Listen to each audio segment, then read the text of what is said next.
Hey YouTubers, it's Steve again coming from Rescape, the YouTube channel that seeks to aid and benefit people by helping them be more informed and aware of their fundamental perception of reality and how altering that can affect them or hurt them in different ways and help maybe their relationships and then what they can do and cause people to do things that they did not know they could do or be by altering their fundamental perception of reality.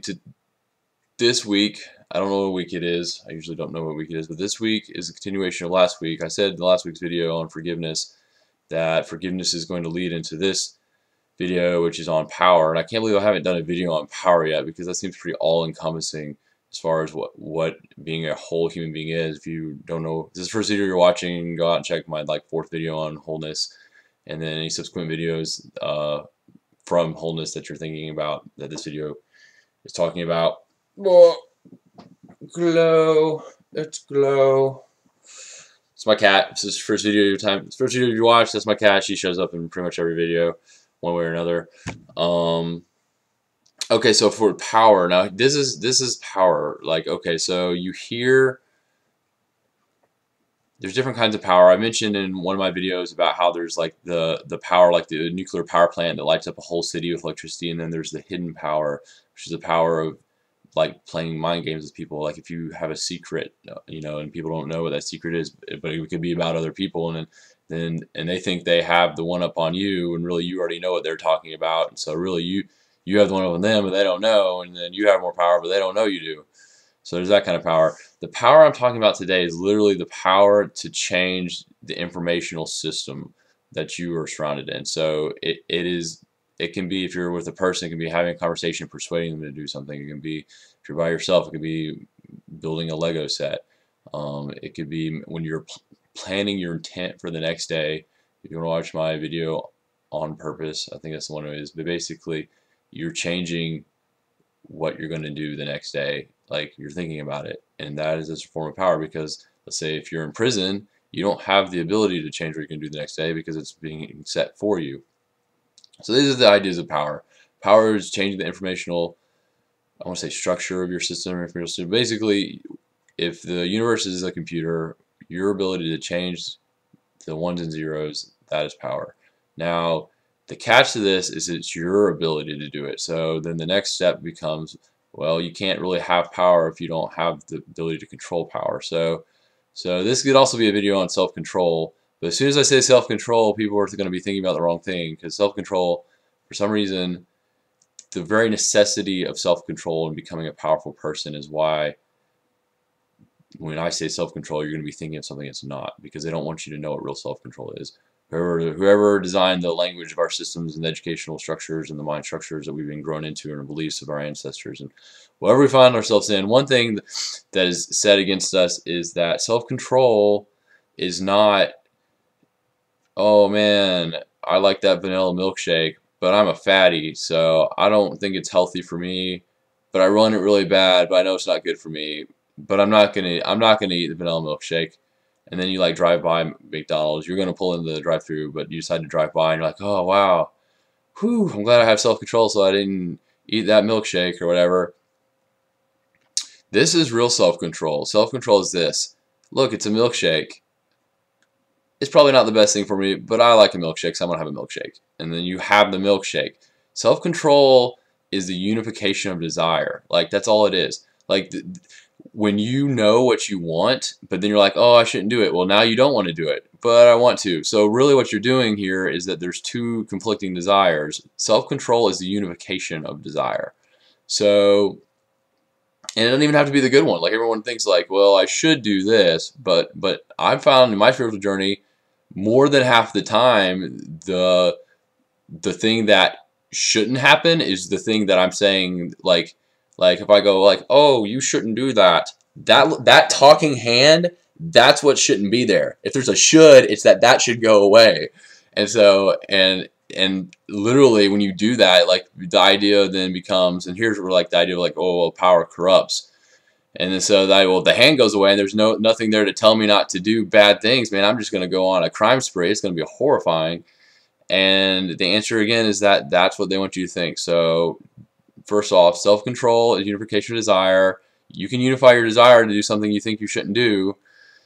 And then on top of that, there's the idea that as you become more powerful, you're gonna be more tempted to do bad things, like you'll lose control. And really, it's completely the opposite. You have to have self-control to have power. It's a complete lie. So if anybody out there wonders why people aren't powerful, or why people have monopoly on power, here's one reason. It's literally because to become powerful, you have to be okay with being powerful. Like in my spiritual journey, I eventually came to a place that all children of God have to come to. Children grow up to be like their father. If you are a child of an all-powerful consciousness that rules the universe, you will be powerful. You will be becoming powerful. Like, that's just how it works. And eventually, but I had that idea too. It's like, oh, but what if I do bad things? Da, da, da, da. But then I was like, no. It's like, I have to be okay with this. If this is my path, I have to be okay with this. And then I realized it wasn't that I was going to do bad things in the future that was frightening me. It was literally that the idea that I was going to do bad things is what was going to cause me to do bad things, because I'm going to have that anticipation or the expectation of doing bad things. So large part of the judgments that limit one from becoming powerful are there just because of the judgments being there. And you wouldn't know unless you drop them, and you can't drop them unless you have the will or the self-control or desire to say, no, I'm not going to be what I'm supposed to be, or do what I'm supposed to do. Like, I'm going to do what I want to do.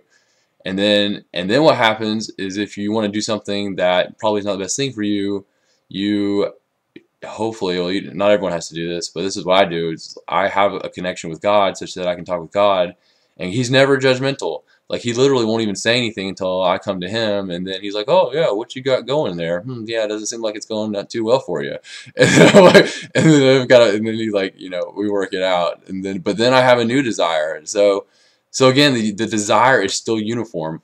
So my desire changed, but my self-control didn't leave. I would had the complete self-control to do something that was not good for me, and then I had the complete self-control to do something that was good for me, and I didn't change. The thing that changed is that I was in that communion with the higher power, and He showed me things. He showed me truth that then convinced me of what I do want, or I should want. I wouldn't say should, I wouldn't say should, but like, He showed me things that then would make me want something else.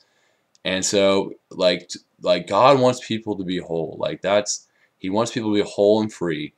And when you're whole, you're powerful. Like, you don't gain power to become whole. Like, the act of becoming whole makes you powerful by default. And you won't be whole unless you have uniform desires, and you won't have uniform desires unless you can see things clearly. So that's where this channel comes into play.